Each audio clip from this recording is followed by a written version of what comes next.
Congress, as you know, is out, and they're not going to be coming back until the first week of December after Thanksgiving. But when the lawmakers return, they'll have just 3 weeks before the December 20th government funding deadline.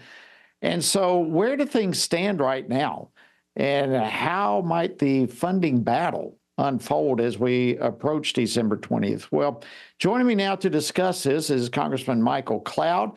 He serves on the Appropriations Committee that has all the details and the answers to the questions we're seeking. He also serves on the Oversight and Accountability Committee. He represents the 27th Congressional District of Texas. Congressman Cloud, welcome back to Washington Watch, my friend. Always great to see you. Yes, great to see you too. It's awesome to see you, Jody, again, and appreciate all the work that you're doing. And of course, it certainly is a time for prayer for our nation. It really is. And first and foremost. And you know that.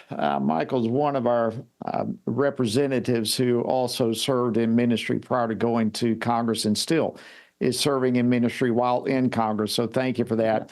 All right, let's looking at the budget battle that is about to take place. Let's just start with there's a lot of push-pull taking place. What are some of the options that are on the table? Let's maybe start with what do the Democrats want? Well, the Democrats would certainly love a big, huge omnibus again. They'd love to be able to cram a lot of policy that would tie the hands of a Trump administration that's coming in, that would keep him from doing all the things that he just got elected with a huge mandate to do.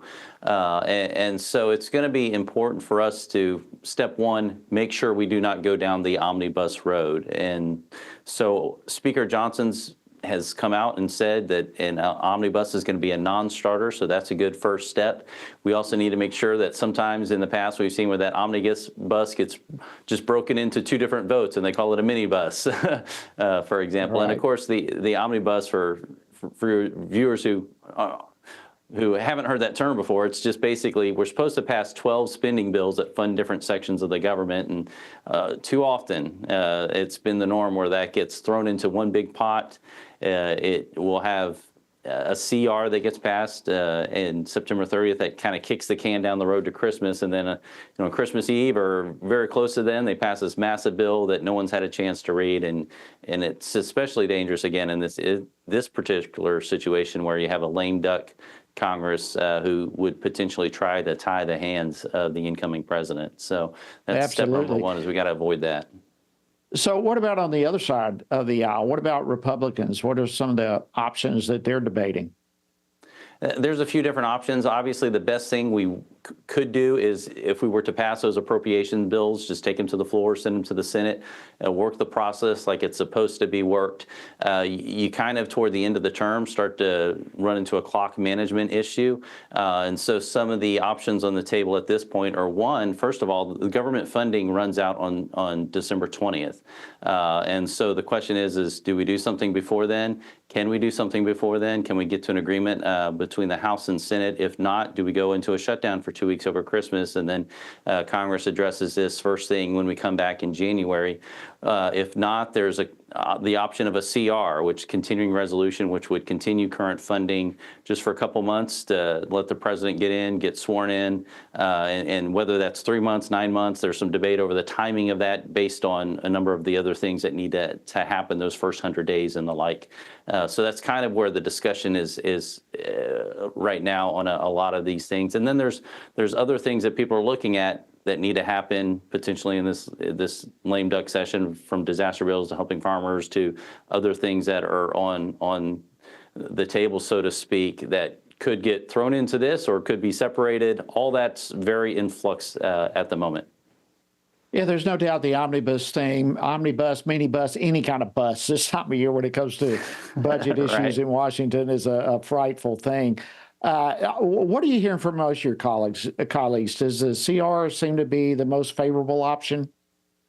That seems to be where the discussion is headed, that some sort of CR. The question is what do you do with that? I'd like to see us attach something to it, like the SAVE Act, that would clean up our elections and send that over and try to get a win for the American people right off the bat with this. They gave the president a very clear mandate that people have spoken very clearly on what they want to see out of Washington, and they don't want to see status quo. And one of the things we know is we've got to clean up our elections. I mean, they're still counting in California right now, and Unreal. this. For 200 years, we didn't have this issue, and suddenly with all the technology available at our disposal, we've forgotten how to count, it seems. So this kind of stuff we've got to clean up. I'd like to see that attached to a CR and sent over, but we'll see if that happens or not. Real quickly, and I've got to go. I've got another guest waiting, but real quickly, yesterday, your dismantled DEI Act passed out of the Oversight Committee on a party line vote, I might add. But real quickly, tell us about that. What would it do? Well, the Dismantle DEI Act basically would tackle all these initiatives we've seen stood up in the Biden administration to advance DEI. And of course, if you know DEI, diversity, equity, inclusion, those are three words that sound great, but when implemented into the policy by the Biden administration, have been very devastating, even toward the stated goals that they claim to espouse. And basically institutes discrimination in the name of getting rid of discrimination into our government, to where people, when they're applying for an office, for example, or trying to get a job with the federal government, where race and sex and all these different things become the first and primary determinant, as opposed to merit and your qualifications and have you done a good job and what's your work ethic like? Are you qualified to do the job? In some cases, this has actually led to dangerous situations where there's a safety issue and you have a question of competency in an area where people's lives are at stake. And so this is a very dangerous ideology that the Biden administration has kind of force-fed on the American people through, first of all, standing up a DEI office in virtually every single agency.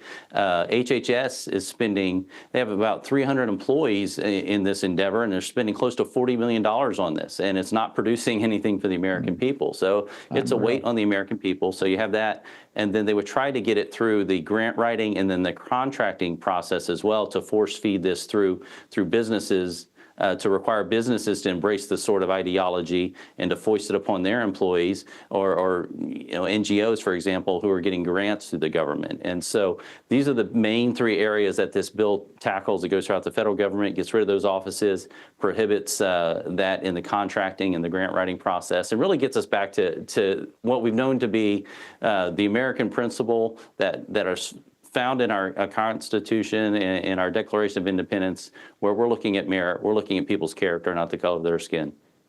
Awesome. Congressman Michael Cloud, great leader on Capitol Hill and for the kingdom. Thank you for joining us. Happy Thanksgiving to you and your dear family. Well, thank you. God bless you.